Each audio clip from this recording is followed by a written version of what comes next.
O lo que no veo es si ya empiezo a grabar, porque no me aparece el botoncito como que está grabando. Un botón rojo que dice que está grabando. Ah, sí, ahí está, listo. Bueno, dale. ¿Está? Sí, está. Listo. Bueno, ahí está. Bueno, muy buenas tardes a todos o buenos días para cuando vean este video. Estamos continuando con eh, el programa de métodos cuantitativos de tercer año. Y bueno, hoy vamos a dialogar sobre un tema muy importante para nosotros, que se encuentra en la unidad temática número 2, que tiene que ver con la conceptualización y la operacionalización. Y bueno, vamos a compartir una charla con un colega, con un profesional de las ciencias políticas, el licenciado Bernardo Samiquei, que es un colega y un amigo que tenemos en común con el profesor Coronel. Así que bueno, le vamos a dejar un poco la palabra a Bernardo para que se presente y después vamos a ir desarrollando los temas de esta entrevista. Bernardo, tenés la palabra. Gracias, Agustín. Bueno, además de colegas, somos amigos. Soy licenciado en Ciencias Políticas, hice una maestría en Metodología e Investigación Científica. Ahí el director de mi tesis es Alejandro, y ahora estoy empezando el doctorado en Ciencia Política en la Universidad del Salvador. Y bueno, en cuanto a temas metodológicos, además de haber hecho la maestría, eh, he trabajado en algunos temas metodológicos en algunas encuestas, sobre todo con lo que fue el trabajo del caso argentino para el proyecto PELA de Salamanca, eh, que fue una experiencia muy interesante y que también nos permitió, digamos, con esa metodología, replicando esa metodología, también trabajar dentro del grupo de investigación MEL con encuestas a eh, políticos subnacionales. Para lo cual, además, en ese caso hubo también que no solo hacer el trabajo de relevamiento y análisis posterior, sino también el trabajo anterior, que es bastante complicado, que es el que entiendo que vamos a charlar un poquito hoy, que es el de la elaboración del cuestionario, el muestreo, etcétera. Agustín, lo que me quieras preguntar. Bueno, Bernardo, gracias por tu presentación.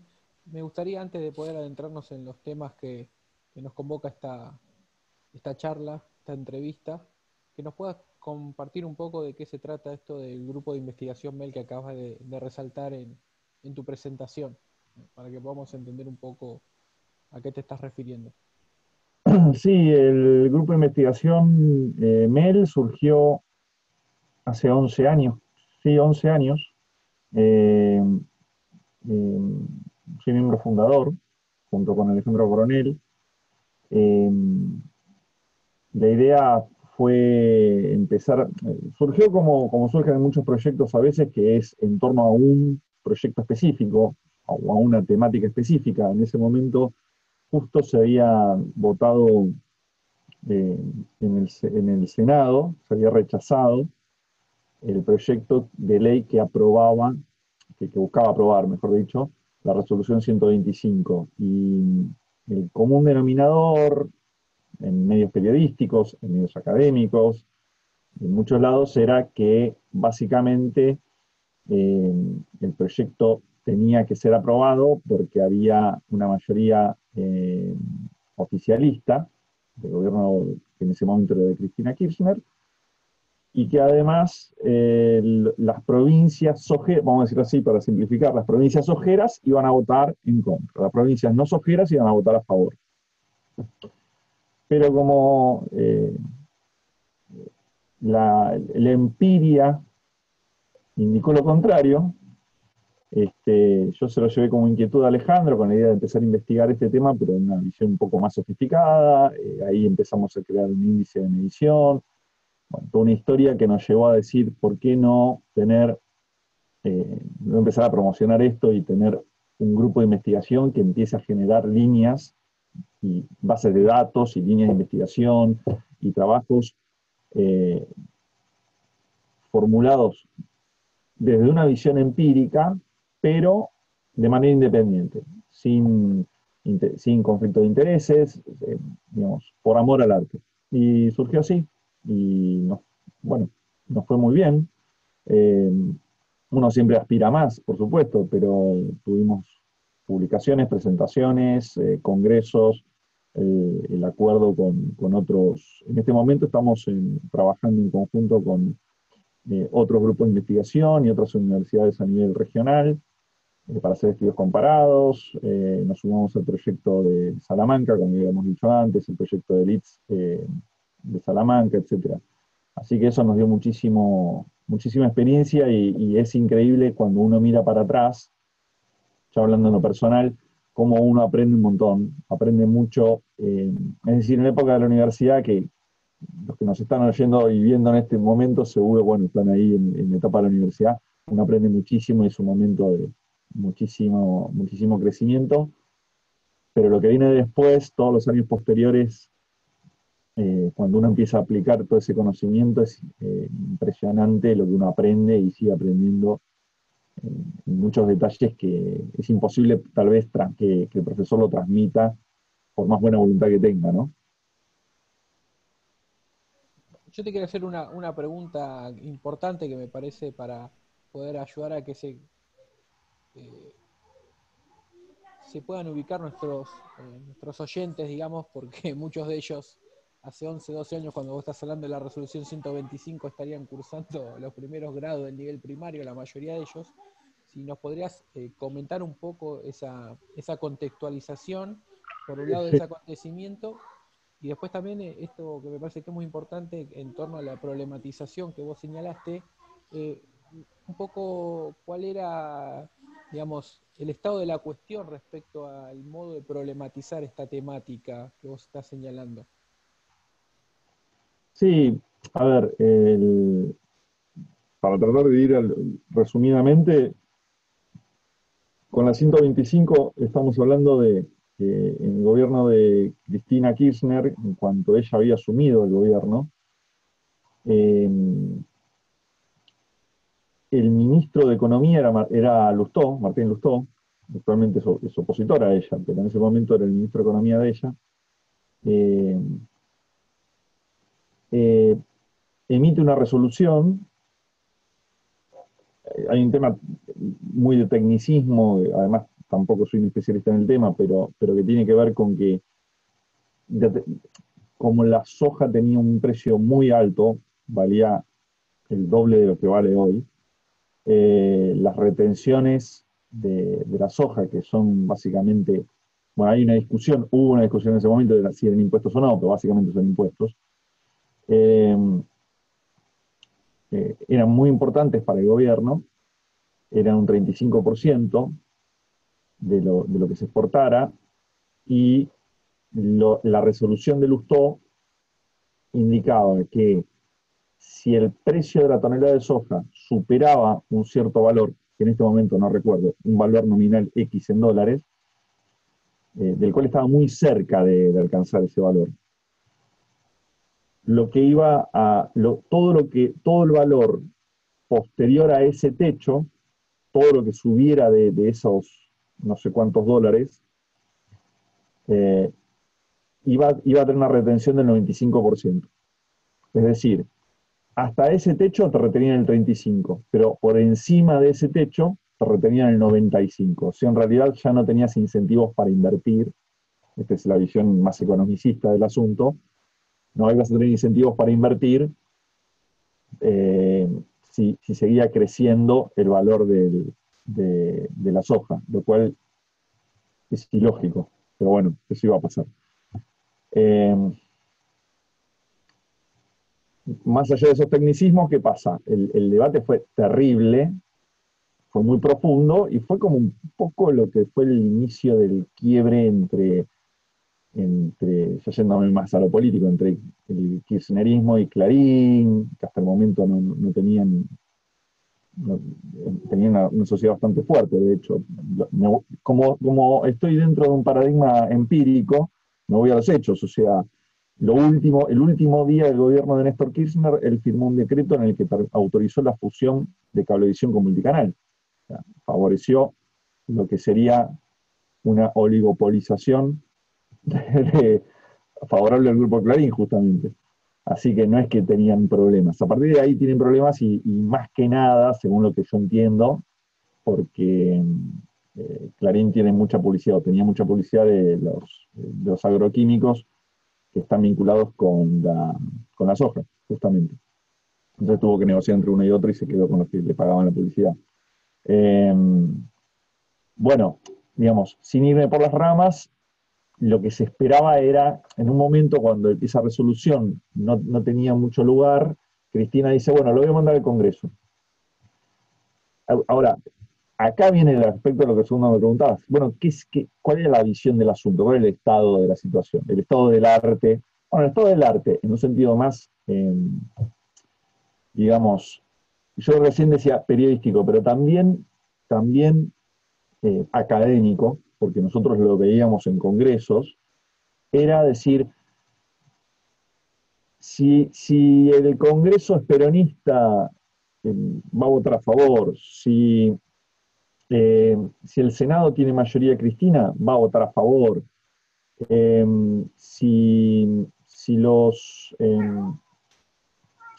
si las provincias eh, se benefician de esto, excepto las sojeras se están beneficiando de esto, van a votar a favor. Las que sean sojeras van a votar en contra. Y en esa tensión es donde surgió la cuestión que estábamos planteando con Alejandro, que era decir, bueno, pero ¿es así o no? O sea, sí, la intuición dice una cosa, pero los datos terminan diciendo otra. Esa es un poco la situación. En cuanto en qué empezamos a trabajar ahí, la relación, la triangulación entre el Poder Ejecutivo Nacional, el Poder Legislativo, tanto en ambas cámaras, tanto en el Senado como en la Cámara de Diputados, y los gobernadores, o sea, el Ejecutivo Provincial, que es algo que no estaba estudiado, o por lo menos no estaba estudiado como de la perspectiva que estamos estudiando nosotros. Bueno, es un tema largo e interesante de contar, pero tiene que ver mucho con la importación también de modelos que pueden perfectamente explicar un caso en Estados Unidos, pero que hay que repensarlo y readecuarlo para explicar el caso en Argentina, porque justamente son comunidades políticas distintas. No tiene sentido negarlo, tengo un gato y me va a intervenir, así que ya está. Que ya está, listo. ¿No? ¿Para qué lo voy a estar ocultando, no? Bueno, creo que lo que acabas de señalar comentarnos un poquito nos ayuda a entender en qué consiste esta etapa de lo que es la problematización en ciencias sociales, en pensar un tema, bueno, en lo que eh, nosotros conocemos como esta cuestión de pensar a partir de la realidad, quizá un problema fáctico puede transformarse en un problema de conocimiento, esta cuestión que también vos destacás de lo que la academia o la, la teoría decía al respecto, es un tema importantísimo. Creo que Te puedo agregar algo ahí. Perdón que te interrumpo, pero me parece interesante destacar esto, que el problema de conocimiento no es eh, un problema de política pública, no es un problema concreto como lo que nosotros entendemos como un problema fáctico. Eh, eh, no es, tengo un problema porque me caí de la bicicleta y me rompí una pierna. Eso es un problema médico, pero no es un problema físico, pero no es un problema de investigación. Pero no quiere decir que no esté conectado. Como bien señalas, bueno, hay un problema en la realidad o hay un problema de políticas públicas de aplicación, pero puede convertirse en un problema de investigación. Lo importante tal vez es tener en cuenta que el problema de investigación no existe.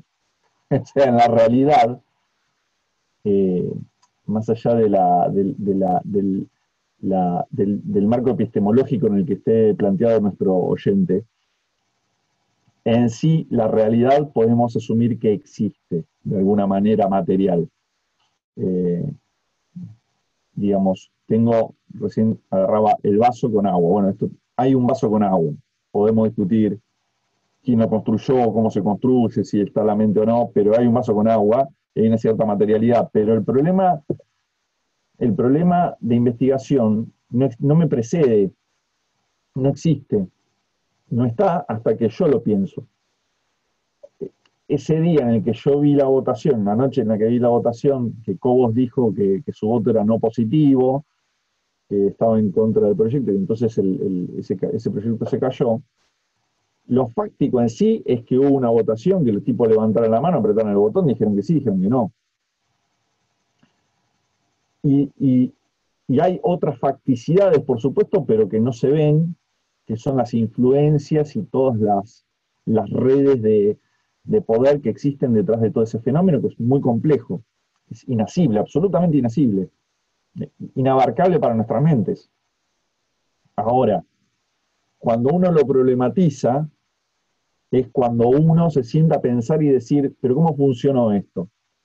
Y ahí lo interesante, esta es por lo menos mi forma de entenderlo, es que de todo ese complejo universo de dimensiones que existen, de relaciones, de poder, de fenómenos, que como decía antes son inabarcables en su plenitud, en su totalidad, uno sí puede seleccionar aquellos elementos que son los que uno considera como los más significativos.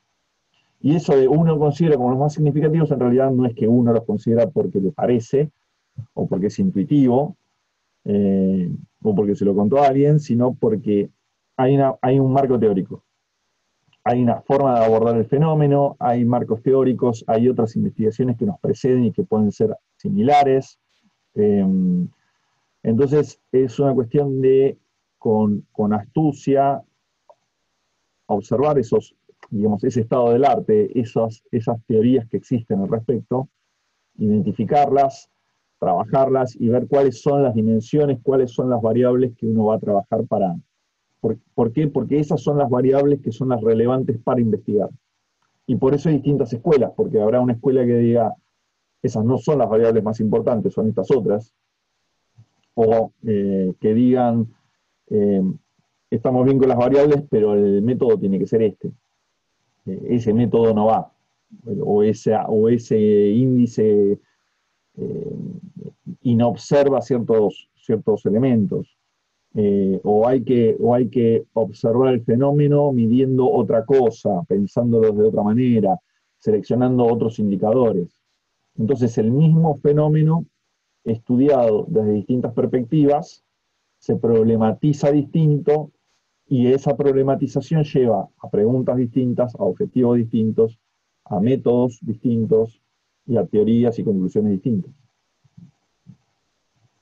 Lo más obvio en esto, lo más evidente es, y preguntas cualitativas me van a llevar a objetivos cualitativos y a un abordaje metodológico cualitativo.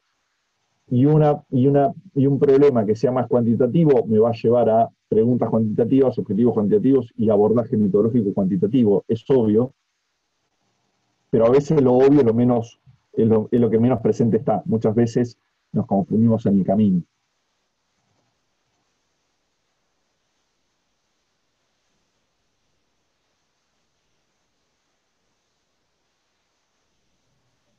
Bueno, justo hice un breve lapso de silencio porque el tránsito acá estaba imposible para poder dialogar.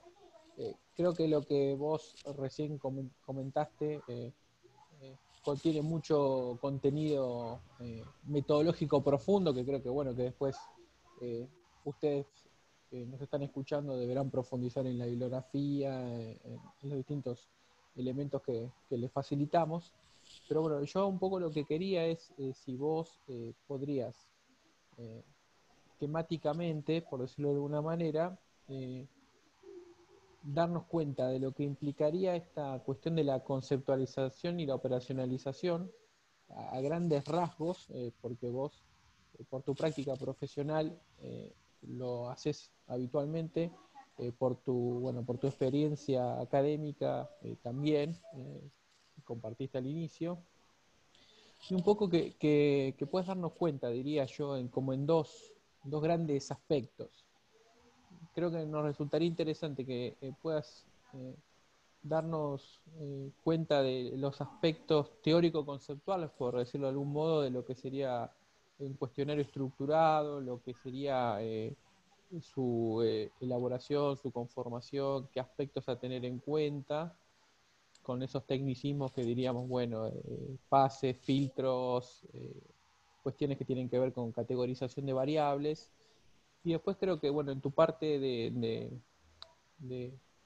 no solo de fundador del grupo de investigación MEL, sino, como diría yo, el responsable a cargo de lo que es el proceso de capacitación de quienes implementaron en su momento bueno, la encuesta del proyecto del DIT parlamentaria de la Universidad de Salamanca, y bueno, que también te encargas, te seguís encargando de lo que es la capacitación general de los que hacen el relevamiento para las legislaturas subnacionales, MEL, que puedas darnos cuenta un poco después lo que hace a las cuestiones más prácticas de la realización, para que puedan tener ya una dimensión, digamos, tratar de poder acercarles este tema que creo que es muy importante para nosotros en la temática que nos convoca, y tratar de hacerles a quienes nos escuchan, diríamos, lo menos abstracto el tema para que puedan tener un conocimiento. Bueno, yo quería destacar que, bueno, que vos, una cosa importante que había señalado hace un rato, eh, esta cuestión de que ya hace más de 10 años que comenzamos, y bueno, bueno, un poco a veces lo que dice Alejandro, que a veces hay ciertas ideas, digamos, ¿no? Que algo comienza siendo un sueño y después lo podemos como materializar porque hacemos distintas actividades. Así que bueno, me gustaría si podrías compartirnos un poco ese itinerario que te proponía, y bueno, aquello que vos quieras agregar, incluir o también destacar que no haya dicho, digamos, tenés total libertad de hacerlo. Todo eso resumidamente, me decís. Sí, Eh, bueno, esquemáticamente, digamos, como las grandes coordenadas, digamos, ¿no es cierto? Tratar de ir muy al hueso. Eh, a ver, a grandes rasgos, cuando uno desarrolla una investigación, lo que uno tendría que hacer es eh, seguir un camino. Hay un camino. Bueno, de hecho, método quiere decir camino, ¿no? Eh, entonces, ese camino no es un camino lineal en el que uno arrancó, sigue derecho y no para nunca. Es un camino en el que uno reflexiona, mira para atrás, vuelve. O sea, es como el juego de la oca. Si no juegan el juego de la oca, es el juego de la vida, el juego de la vida, algo así se llama. Es lo mismo, es avanza 3 casilleros, pero retrocede 2. Por momentos no es un camino lineal, sino que es un camino que se va construyendo, se va haciendo. En ese camino hay un problema, hay una problematización, hay una pregunta o varias preguntas, a veces hay una hipótesis, a veces no, hay objetivos de investigación generales y específicos, y eso va, como digamos, decantando. Esto es muy importante para tener en cuenta porque si yo tengo un problema y tengo una pregunta, eso se va a traducir en alguna, vamos a decirlo así, alguna meta. Tengo una meta de investigación. Bueno, ese es el objetivo general. Yo quiero conocer tal tema. Pero para conocer tal tema, primero voy a tener que conocer o generar una construcción nueva de conocimiento de 2 o 3 puntos. Bueno, esos 2 o 3 puntos que tengo que conocer son los objetivos específicos. Entonces, se va decantando hacia, digamos, una serie de conceptos y categorías que son las que yo voy a tener que trabajar porque son relevantes para la investigación. ¿Quiénes me dan esas categorías, conceptos, relevancias, dimensiones? Es el marco teórico. Por eso también es importante manejar bien, o lo mejor posible, la bibliografía, la literatura académica sobre el tema. Dicho lo cual, ¿por qué hay un proceso de conceptualización y operacionalización? Bueno, porque si yo voy a trabajar, por ejemplo, entiendo que estamos hablando del formulario de encuesta hoy. Entonces, si yo voy a trabajar el formulario de encuesta, eh, una característica central, digamos, de la encuesta es justamente la precisión de sus términos y la cuantificación de sus variables. Entonces esto significa que cada una de esas variables tiene que estar expresando algo, y ahí aparece el problema de la conceptualización. Yo necesito saber qué voy a entender por, insisto, esto no es, esto lo voy a entender yo porque me parece, sino que es lo que tengo como background teórico, o sea, es el marco teórico en el que yo me apoyo para decir, bueno, esto se entiende por, ahora no se me ocurre un ejemplo, partido político. Bueno, hay mucha literatura sobre lo que es un partido político, o para ir hacia algo más difícil aún, movimiento, ¿no? ¿Cuántas veces escuchamos la expresión, no, el peronismo no es un partido, es un movimiento? Bueno, en principio a mí no me decís nada con eso. Lo que necesito saber es qué estás entendiendo por movimiento, qué estás entendiendo por partido y por qué ambas categorías no son idénticas o no son lo suficientemente parecidas como para englobarlas. ¿Qué características presentan internamente para separarlas? Lo cual puede ser válido, pero lo que estoy diciendo es, tiene que haber una literatura en la que abreve y tiene que haber también una coherencia interna de lo que estoy planteando, por supuesto. O sea, ahí estamos entrando en un marco de la lógica interna de la investigación. ¿Y por qué tiene que haber una operacionalización? Operacionalización básicamente es, yo lo pondría así, ¿no? Es como la traducción de las dimensiones en variables empíricas, en indicadores. Es decir, yo puedo decir,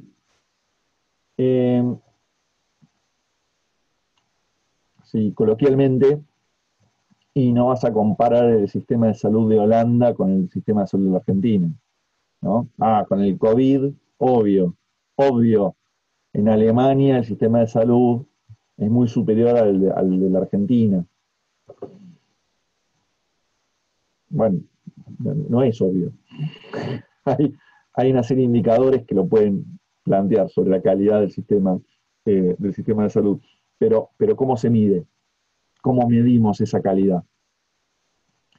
Entonces, esa abstracción, que es la calidad del sistema de salud, tiene una cierta concretitud en los hechos que, de nuevo, insisto en esto, ¿no? Per se es inabarcable, porque yo no sé cuántas dimensiones puedo incluir ahí. Puedo incluir muchísimas dimensiones, a un punto tal que ya no tenga ni sentido pensar en todas ellas. O puede ser la calidad de cada uno de los profesionales de la salud, pero es inabordable eso. Entonces, ¿qué se hace? Merced a que existen otras investigaciones, uno puede tomarlas como ejemplo, tomar esos marcos teóricos o esas experiencias metodológicas y repensarlas, redefinirlas, replicar algunas partes o no, y traducir esas dimensiones que tienen un mayor nivel de abstracción en un menor nivel de abstracción, o sea, en mayor concretitud. ¿A qué voy? A que la calidad del sistema educativo, del sistema de salud, se traduce en la cantidad de camas cada 1000 habitantes, la cantidad de enfermeros cada 1000 habitantes, la cantidad de médicos, la cantidad de obstetras o distintos especialistas, la cantidad de centros de investigación, y así. Hoy día, por ejemplo, hoy lo estamos grabando esto en medio de la pandemia de COVID. Y uno de los datos, bueno, esto, hablar con el gato, la verdad, le da un poco de color a la entrevista, me parece.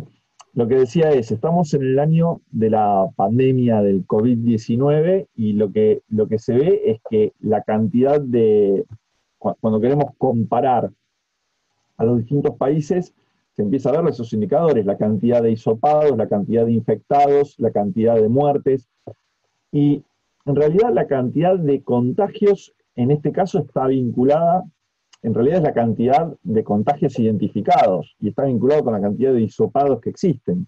Entonces lo que observamos acá es cómo, digamos, es la importancia de los indicadores.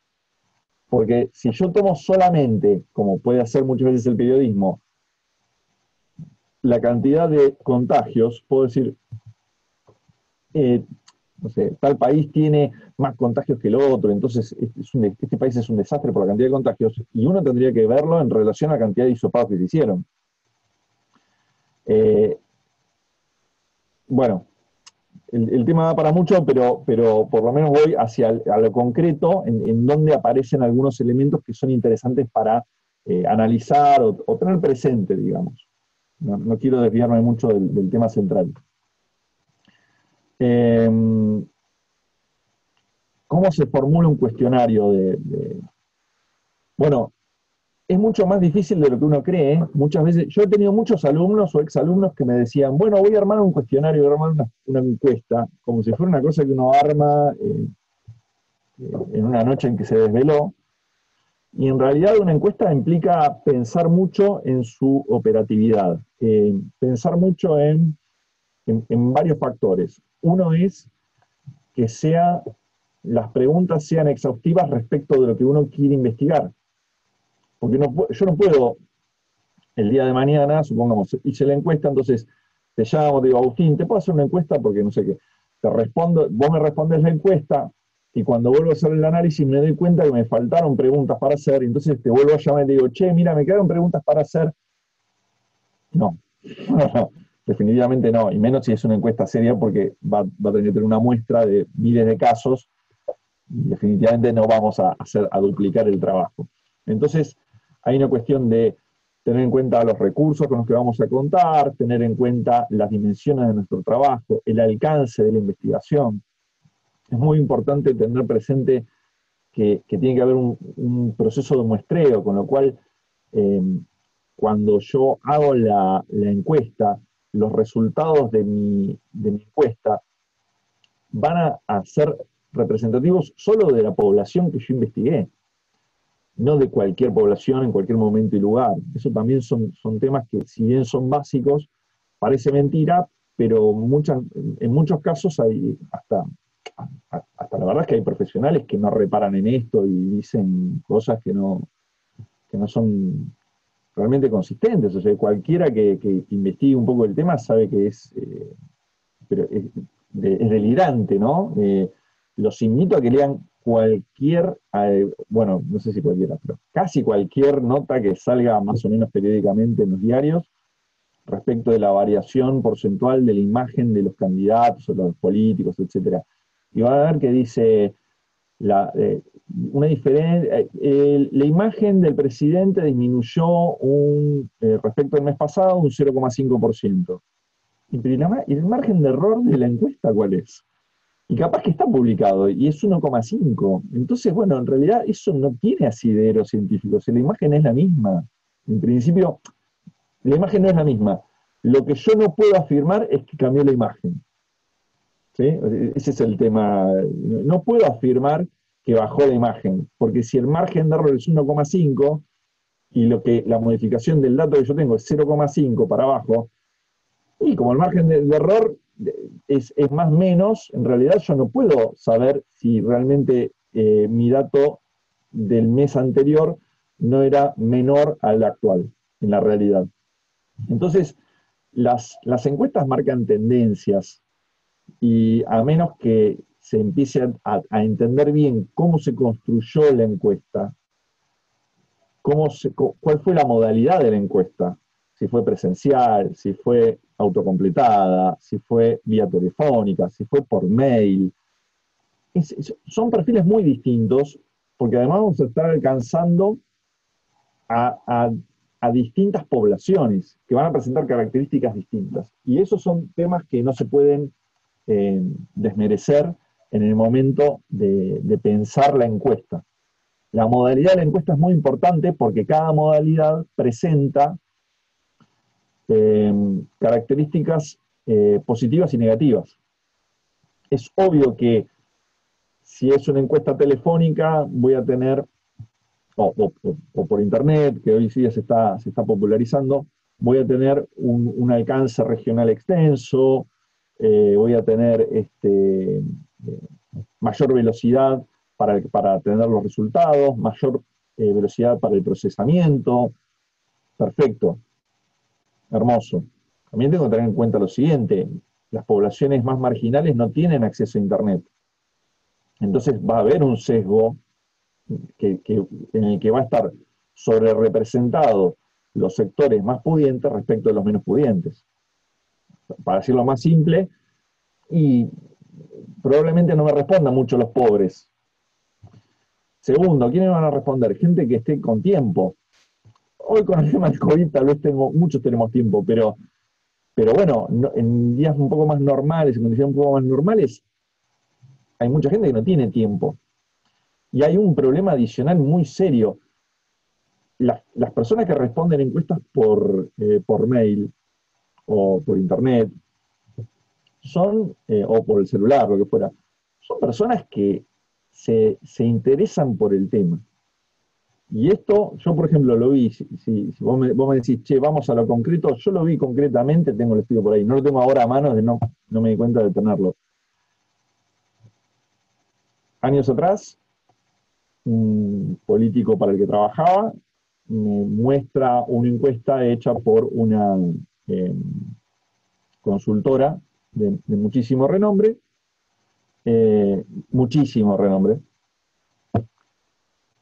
y quería que yo trabajara un poco con esos datos, etc. Entonces, lo abro, lo miro, o sea, no es que soy un genio, o sea, era evidente dónde estaba el problema.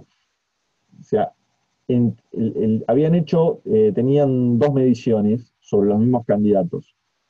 Me acuerdo que fue hace bastantes años, varios años, y la imagen de Wiener, por ejemplo, justo falleció hace poco, el dirigente socialista, todavía no era candidato a presidente, estaba hablando de después hace unos cuantos años.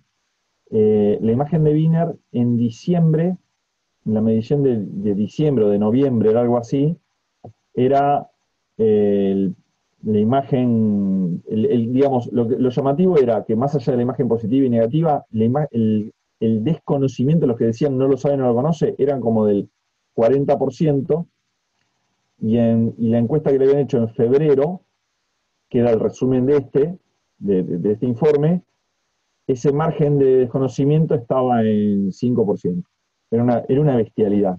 Era imposible. Y yo le digo, es imposible que entre diciembre, con la gente pensando en las fiestas, enero pensando en las vacaciones, y en febrero que volvieron de las vacaciones y las extrañan, se enteraron de que existen vidas. Es absolutamente imposible. Con lo cual acá hay un problema metodológico, son 2 metodologías distintas. Hay un sesgo metodológico.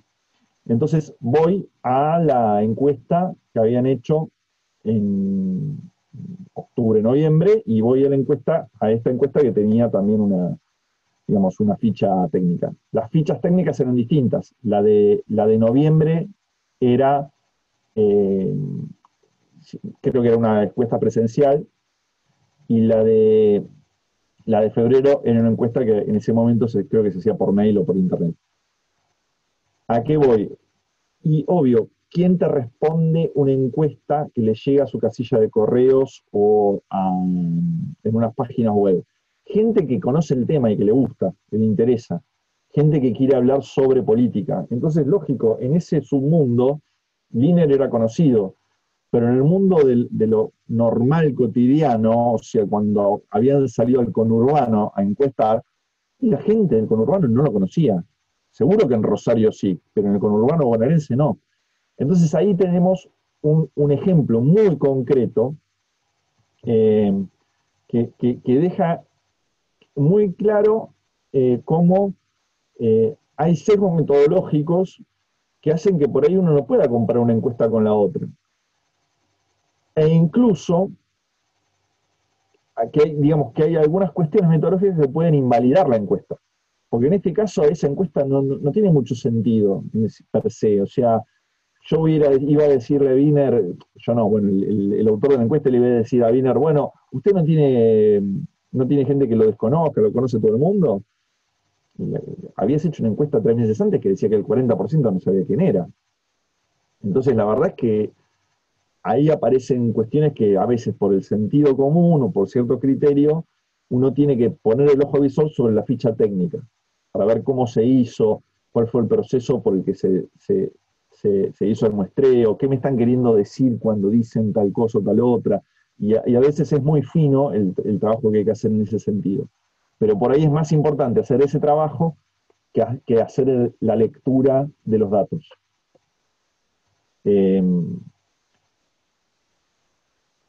Las encuestas, cada pregunta debería ser exhaustiva respecto de los objetivos de investigación.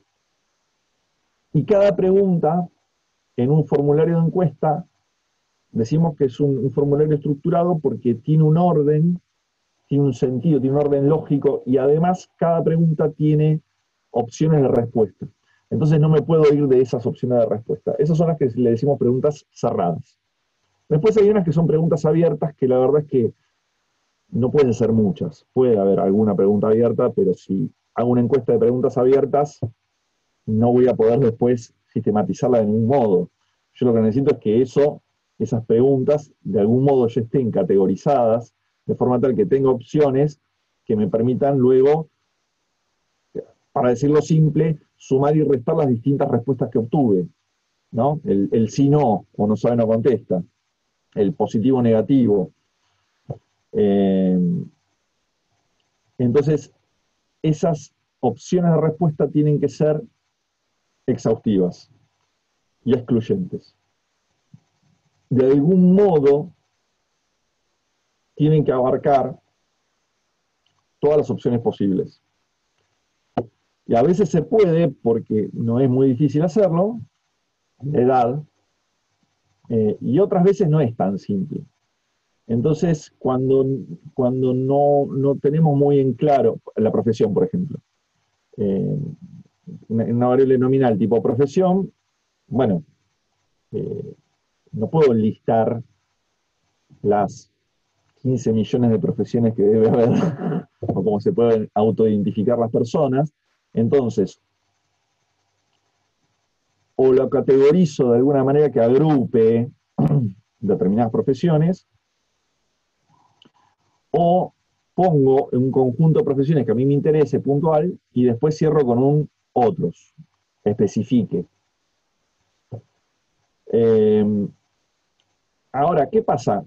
Cuando hago encuestas, muchas veces yo puedo saber de antemano determinada información sobre la persona que voy a encuestar, por decir algo sobre los diputados, yo voy a saber de qué provincia vienen, por ejemplo, o a qué partido pertenecen. Pero hay información que por ahí no conozco, no tengo forma de conocer. Por ejemplo, si es una persona religiosa, no tengo forma de saberlo. Lo puedo saber tal vez por uno en particular, pero no en la encuesta, no a todos los diputados que vaya a encuestar. Entonces, ese tipo de información, si a mí me interesa por algún motivo, si está dentro de lo que, digamos, si va a contribuir a los objetivos de investigación, yo la voy a tener que preguntar. Y ahí aparece el tema de los filtros que vos me habías mencionado. ¿Para qué sirven los filtros? Porque a mí me puede interesar no solo si el diputado es religioso. Vamos a suponer, por poner un ejemplo, ¿no? Yo quiero saber cuál es la relación entre la aprobación, el nivel de aprobación, de aceptación del aborto, o de otras consignas, que pueden ser similares, y el nivel de religiosidad del diputado. Bueno, lo interesante de esto que acabo de plantear es la relevancia de entrevistar o encuestar a diputados, ¿no? Porque son los tipos que van a aprobar o no esa ley. O sea que es muy interesante poder ver esto y poder analizar ese tipo de vínculos, de relaciones. Entonces, si yo quiero conocer esto, esa relación entre el nivel de religiosidad y el nivel de aceptación sobre la práctica de aborto, voy a tener que preguntar las dos cosas, y en lo posible, acá aparece el tema de los sets de preguntas, ¿no? En lo posible acá, yo lo trataría de separar todo lo que pueda. Es decir, preguntarle al tipo por el aborto en una escala Likert, cuán de acuerdo está, una escala del 1 al 10, lo que fuera. Ahí se dice donde 1 es completamente en contra y 10 completamente a favor, ese tipo de situaciones. Hacer otras preguntas en el medio que desvíen la atención del que va a responder, porque no sirve, no es bueno que quien responda ya esté intuyendo o comprendiendo más o menos para dónde van las preguntas o para dónde va la investigación. Eso es muy malo porque eh, puede condicionar a la persona a responder otra cosa, eh, a responder, a mentir, digamos. Sí, sería Y lo que un entonces, poco a veces dice Alejandro cuando comenta de evitar que se perciba ese tufillo, digamos, ¿no es cierto?, de sesgo tendencioso. claro, si el encuestado se da cuenta de para dónde está apuntando y por algún motivo no le está gustando, eh, tiene algo que ocultar, lo que sea, bueno, nos va a pasar. Bueno, esto es un ejemplo clásico, hago como un pie de página, ¿no? Los manuales de metodología clásicos siempre decían el problema de la encuesta a las personas cuando les preguntás temas que son sensibles. Lo más básico es el sueldo, el salario. La gente no quiere contar su salario. ¿Por qué? En realidad porque los que ganan mucho tienen miedo de estar contando que ganan mucho, eh, por si lo van a robar, y los que ganan poco le da como cierto pudor decir que ganan poco. Entonces, hay como un proceso de autoidentificación para la clase media. Por eso, por autopercepción, por ejemplo, si uno pregunta a qué clase pertenece, el 90% de la gente dice que pertenece a la clase media, ¿no? Eso tiene un nombre un poco más específico, pero bueno, no recuerdo exacto, pero es como una tendencia a una percepción, autopercepción de clase media, clase medista, digamos. Eh, Ese es el problema de las preguntas por autopercepción, ¿no? Salgo del pie de página. Vuelvo al tema de la religiosidad del diputado. Yo no sé si el tipo es religioso o no es religioso. No lo puedo saber de antemano. Entonces ahí necesito un filtro. ¿Por qué? Porque voy a necesitar filtrar aquellos diputados que cumplan la condición de considerarse religiosos respecto de los que no. ¿Por qué? Porque a partir del filtro yo voy a preguntar, ¿se considera usted religioso o es usted practicante? Habrá que ver cómo es la pregunta. Si me dice que no, voy a poner un filtro que diga, para el que está encuestando, salte a la pregunta 38. Y si responde sí, una flechita para que siga con la pregunta inmediata. Y la pregunta que sigue inmediatamente es, ¿con cuánta frecuencia asiste usted a misa? O en qué religión, de qué religión es usted creyente. Eh, ¿Por qué es importante el filtro en ese caso? Porque no tiene sentido que si el tipo me dijo soy ateo, yo le diga, ¿y con qué frecuencia va a misa? Soy ateo. ¿Y a qué religión pertenece? Soy ateo, pibe, o sea, ¿en qué parte no entendiste? Y ahí hay un elemento importante también que es economía de recursos. Es muy importante que la encuesta no sea eterna y por ende a veces los filtros también nos ayudan a que las preguntas, algunas encuestas sean un poco más cortas. Y eso está bueno, porque muchas veces el que está respondiendo se cansa. Y la verdad es que hay veces que las encuestas, si el que está respondiendo está atento y enganchó rápido y responde rápido, por ahí esa encuesta dura 15 a 20 minutos. Y si el tipo se distrae o necesita que le reexplique o tiene que ponerse a pensar o no entiende algo, la misma encuesta duró más de una hora. Y la verdad es que una hora de encuesta es muy denso. O sea, me ha pasado y es denso hasta para el que hace las preguntas. Entonces, la economía de recursos, ir al grano, ir a lo que uno quiere investigar realmente es clave. ¿Contesté todo o me está faltando algo, Agustín?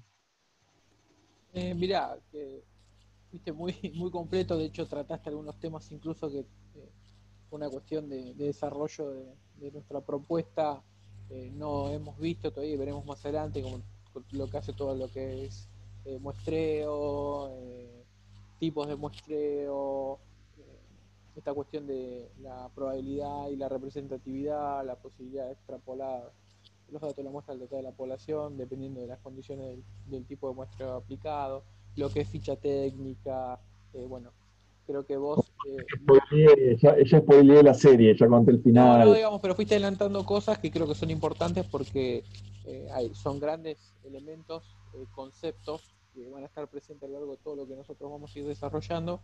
Creo que lo que vos explicaste recién de la confección, de la elaboración, del pensar, ese ejercicio de pensar un cuestionario, lo que implica, es decir, no aparece así porque sí un cuestionario, digamos que sino que es un fruto de una elaboración, de una construcción, como vos dijiste. Eh, yo quería, bueno, acotar a esto bueno, que una de las particularidades que tiene, bueno, este vínculo profesional y amistad que tenemos en común con Alejandro también, que es que muchas veces entre nosotros también hacemos preguntas respecto a lo que si estamos pensando bien, si estamos expresando en buenos términos lo que queremos preguntar, si la pregunta es clara, si la categorización del indicador es acertado o no. Creo que estas cuestiones también son importantes porque, bueno, toda esta cuestión de que enfatizan tanto Montón y Marea respecto a esa dimensión colaborativa de la investigación. Bueno, esta charla que estamos teniendo así virtual de café también es un poco un reflejo de este aspecto importante.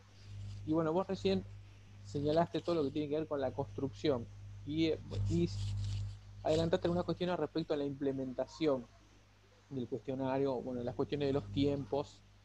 Nosotros hemos tenido la experiencia de hacer Salamanca 2 veces y bueno, lo que significa esa dispersión del encuestado, por un lado, lo tedioso que es para el encuestado ver un cuestionario que es eterno. Y yo quería enfatizar o que quería un poco que señales lo que tiene que ver con la capacitación en concreto para ir al trabajo de campo y la importancia que tiene para quien hace la encuesta, el encuestador, que no necesariamente es el que diseñó el cuestionario, pero sí el que lo implementa, esa necesidad de tener un conocimiento y una familiaridad con el instrumento de recolección de datos. Y bueno, y podrías también comentar un poquito qué son eso de las fichas, que a veces se tienen que mostrar, como para tener un poco de, de dimensión o de una presentación así en sociedad de lo que sería esta cuestión, que creo que es importante también. Sí, el resultado final es un cuestionario que uno a veces conviene, como señalabas recién, conviene verlo en conjunto con otras personas, porque digamos que uno se entiende a sí mismo, pero eso no quiere decir que los otros lo entiendan a uno. Y algo muy importante de una encuesta es justamente que sea fácilmente comprensible, que las preguntas no den margen de dudas. Eh, Aún así, por más trabajo que está, a veces siguen apareciendo dudas. Con lo de Salamanca, que es un proyecto que tiene 20 y pico de años, a veces surgían dudas en el campo, porque es algo pensado para toda América Latina, y América Latina tiene distintas realidades, tiene congresos que son distintos, eh, tienen características, nombres distintos, entonces a veces esas sutilezas nominales, digamos, pueden generar algún ruido. Eh, y ahí es donde aparece el tema de la capacitación. Es importante que uno no vaya a la instancia de la encuesta, digamos, de la entrevista, sin estar manejando el instrumento fundamental que es eh, la encuesta. El, el foco de una investigación cuantitativa es el instrumento y el foco de una investigación cualitativa es la persona. Eh, lo que te da mayor eh, eh, fortaleza, robustez a tu investigación en el caso cuantitativo es el instrumento de recolección. Por eso es muy importante no contaminarlo, o contaminarlo lo menos posible, porque contaminarlo vas a contaminar, pero que sea lo menos posible, que sea lo más objetivo posible. Algo muy importante, me olvidé, por eso lo agrego ahora, cuando lo estoy confeccionando, las preguntas no pueden ser tendenciosas.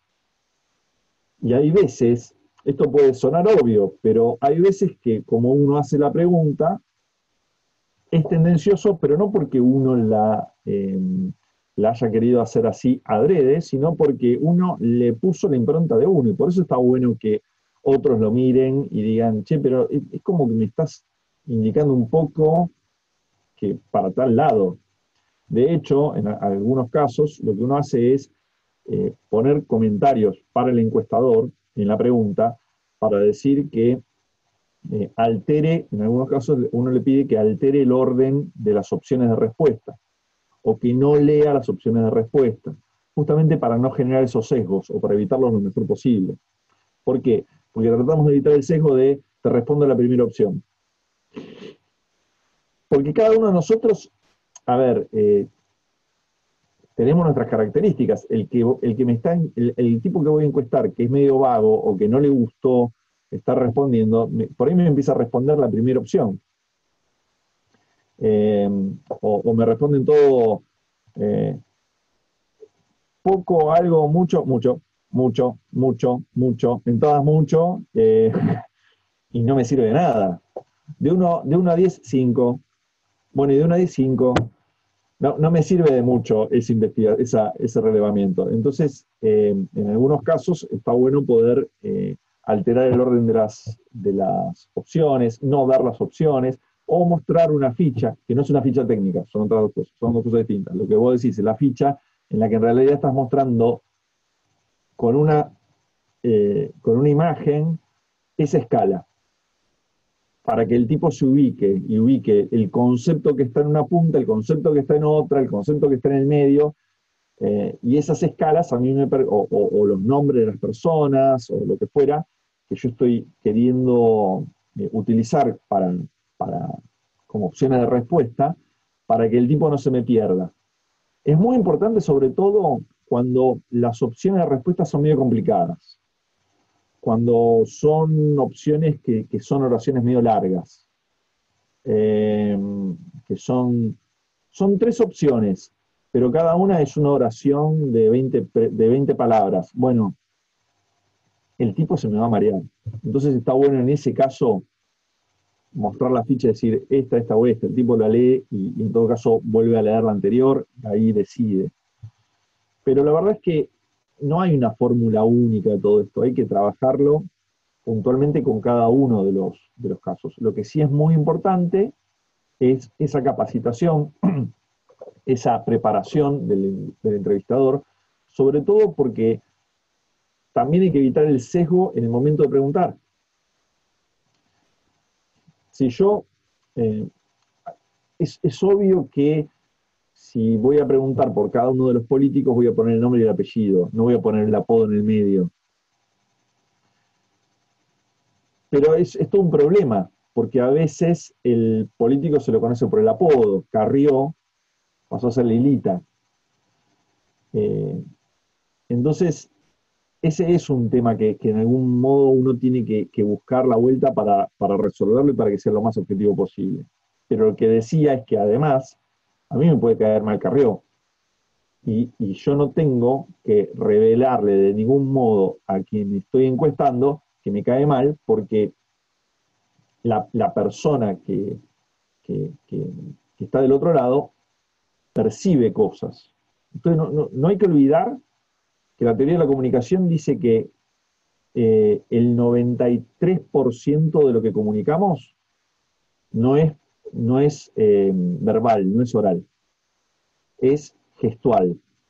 Es nuestra posición, es nuestros gestos en la cara, la forma como movemos las manos, etc. O sea que solo el 7% de toda nuestra comunicación es lo que estoy diciendo. El resto es un montón de otras cosas que rodean a las palabras. Entonces, con más razón, al momento de hacer la encuesta, es muy importante que la persona que está encuestando sea lo más robotito que pueda. Que pregunte de forma más neutra, la más neutra posible, que que evite hacer gestos, que evite cualquier cosa que pueda torcer un poco la opinión de la persona que está siendo encuestada. Y a veces hay decisiones que se toman en campo, entonces ahí también está mucho el expertise del entrevistador, porque hay veces que aparece hago una pregunta y el encuestado me dice, ¿y eso significa una cosa o la otra? Y tengo que resolver. No puedo estar llamando, no, llamando a Salamanca, ¿no? Aguárdeme, hago una llamada a larga distancia, pregunto a ver qué me dicen. Si no, la seguimos en otro momento. No. Entonces, bueno, hay como muchas aristas en la práctica, digamos, en la práctica que llevan a esto. Un tema adicional es ir tomando nota de aquellos puntos que no se entendieron o de otros elementos. Eso es algo que me gusta mucho que planteaba, si no me confundo, sea Ancona, que decía que en realidad cuando estás haciendo la encuesta en el campo, también podés observar otros elementos que pueden sumar, que es una especie es como hacer la observación participante. O sea, cómo está vestida la persona, o qué gestos hizo en el medio, o si dijo una cosa y después se desdijo. ¿Qué anoto? Eso te lo digo como pregunta para vos y para Alejandro, ¿no? Si me dijo el gobernador, donde uno es de extrema izquierda y 10 es de extrema derecha, ¿dónde ubica usted a su gobernador? Mira, lo ubico en 10, pero como soy amiga, ponelo en 5. ¿Dónde lo pongo? Bueno, yo lo puse en 10, pero te aviso. Yo te quería, bueno, agradecer todo esto que estás comentando y te quería pedir si muy sucintamente podrías decir un poco un concepto muy importante en esto que estamos desarrollando, que es la prueba piloto.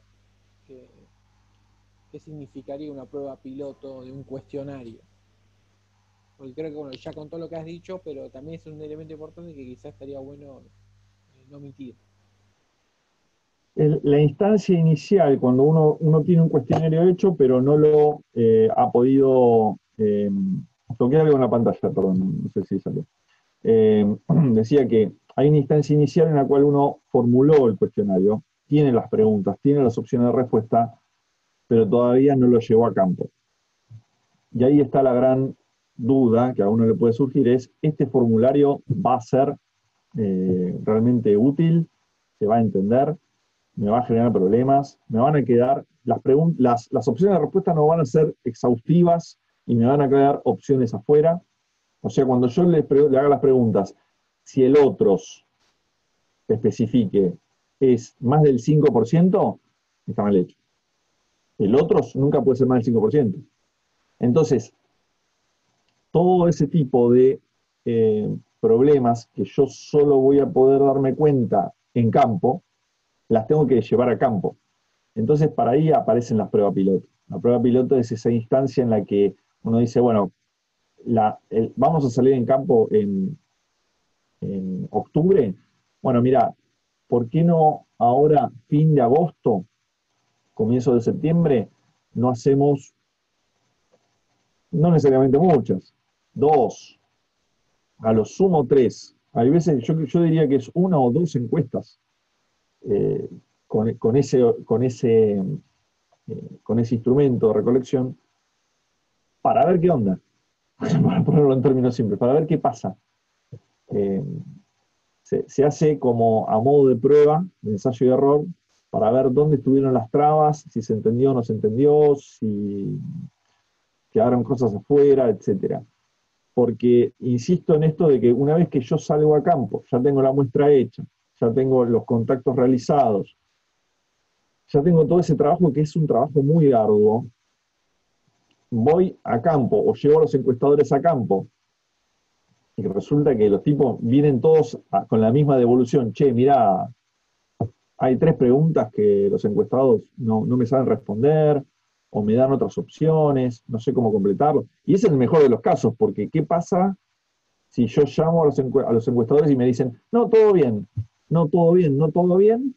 Y cuando terminan de hacer todo el trabajo, no sé, 40 días después, me trae cada uno 20 encuestas, tengo hechas, no sé, vamos a decir, no sé, 200 cuestionarios, miro cada uno de los cuestionarios y en todos hay 4 o 5 preguntas que no están contestadas porque estaban mal formuladas. ¿Qué hago? Es un desastre. Entonces está bueno tener... a ver, es el mismo criterio que uso a veces cuando... no me acuerdo quién me lo enseñó esto, alguna profesora hace mucho, pero es... Uno escribe un ensayo o un trabajo práctico para una materia de la universidad o un paper. Ok, perfecto. Yo lo entiendo, pero ¿un neófito lo entiende? Entonces yo lo que hacía era dárselo a alguien de mi familia para que lo leyera a ver si le gustaba, lo entendía o le quedaban dudas. Pero, ¿qué pasa? En mi familia ninguno es politólogo. Entonces, a mí me servía para que alguien que no está marcado en este marco epistemológico, en esta visión del mundo, no conoce teorías de la ciencia política, etcétera, me diga, esto lo entendí, esto no lo entendí. Porque también me sirve para después decir, bueno, está bien que si esto no lo entendés es lógico, pues es muy específico, pero esto no hace falta aclararlo. Pero si esto otro no lo entendés, ahí sí es un problema, porque eso en realidad se tiene que entender, eso está mal redactado.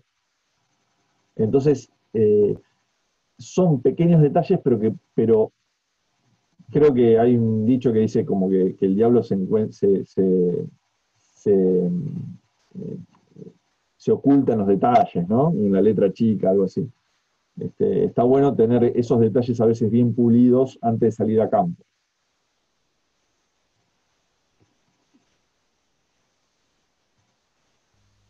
Bueno, la verdad que una charla muy amena.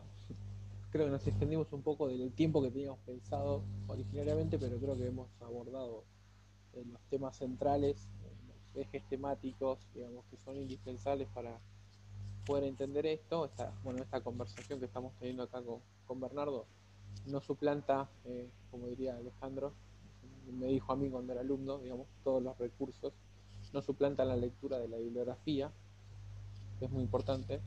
Recién Bernardo mencionó, por ejemplo, a Jean Ancona, que es una bibliografía obligatoria para lo que nosotros estamos abordando, y es muy importante tener en claro estas cuestiones, porque la seriedad de un trabajo académico, la seriedad de una investigación, viene dada por la calidad de la propuesta que se hace, y también esos detalles pequeños, que en realidad no son tan pequeños, dan cuenta de la seriedad de alguien en lo que hace. Creo que hemos cumplimentado los objetivos que teníamos para la presente conversación. Bueno, te queremos agradecer el tiempo. Sé que es un hueco en tu agenda, es muy cargada para poder tener este diálogo. Y bueno, yo te quería proponer si quizá en otra instancia para otro de los temas que tengamos que desarrollar, si podríamos dialogar un poco como para profundizar algunas cuestiones. Me encantaría. Sí, sí, sí, seguro. La verdad es que eh, todo el campo de la metodología muchas veces digamos, cuando uno lo empieza a abordar, usualmente es como la materia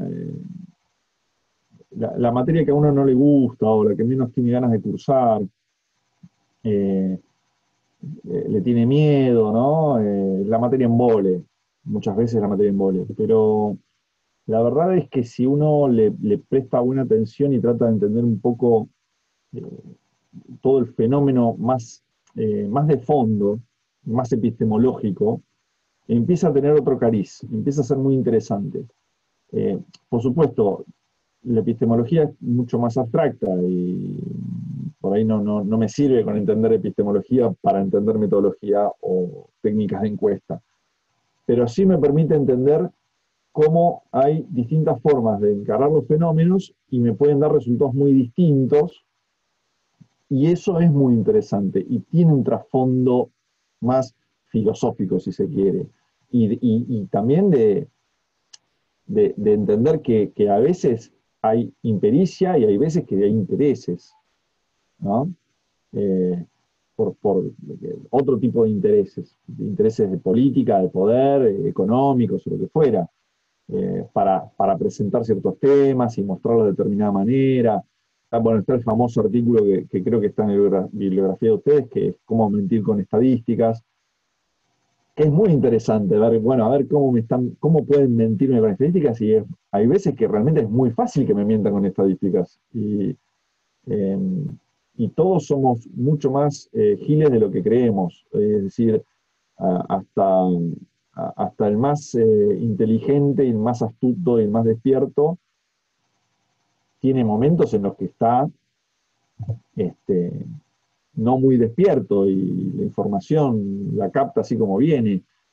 Entonces está bueno poder entender bien y estar bien armados en estas herramientas cuando abordamos estos artículos, eh, estos informes periodísticos, o cuando me viene, como les decía hoy, el caso del que era diputado, me trajo la encuesta y yo le dije, esto está todo mal hecho.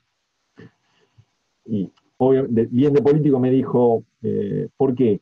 Y le dije, tiene muchísimos errores. Me dice, ¿cuál es me dijo, ¿y cuál es el principal?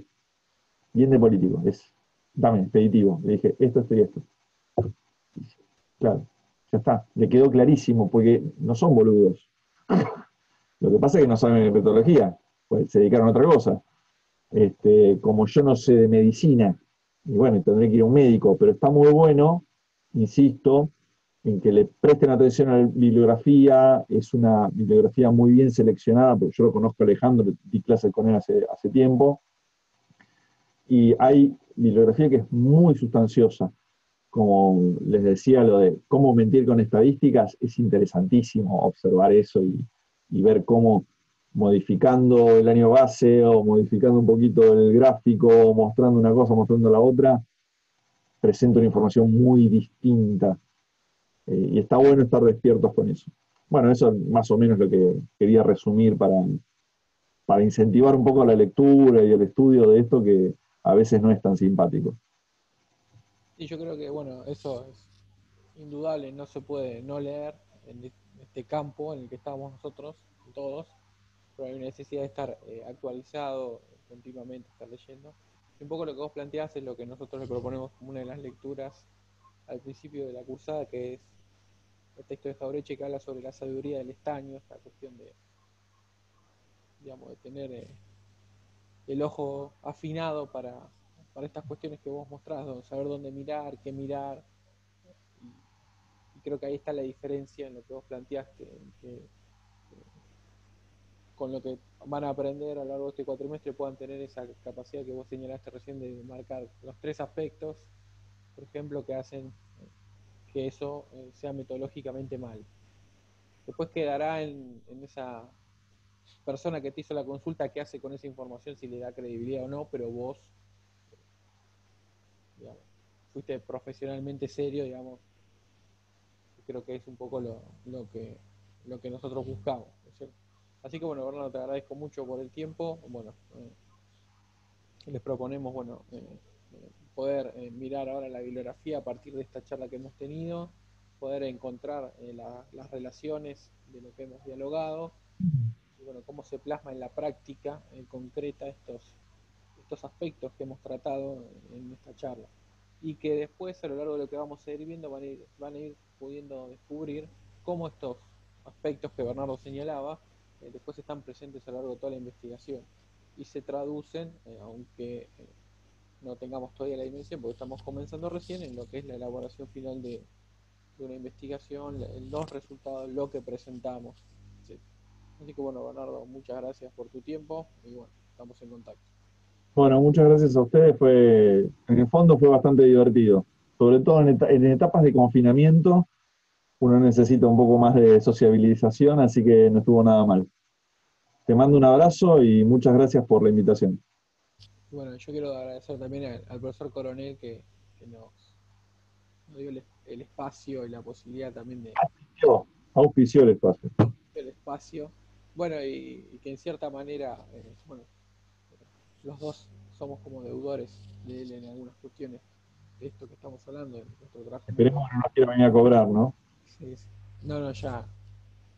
O su heredero nos puede venir a querer cobrar. No sé. Así que bueno, un abrazo grande, Bernardo, gracias por tu tiempo. Igual, un abrazo grande a vos.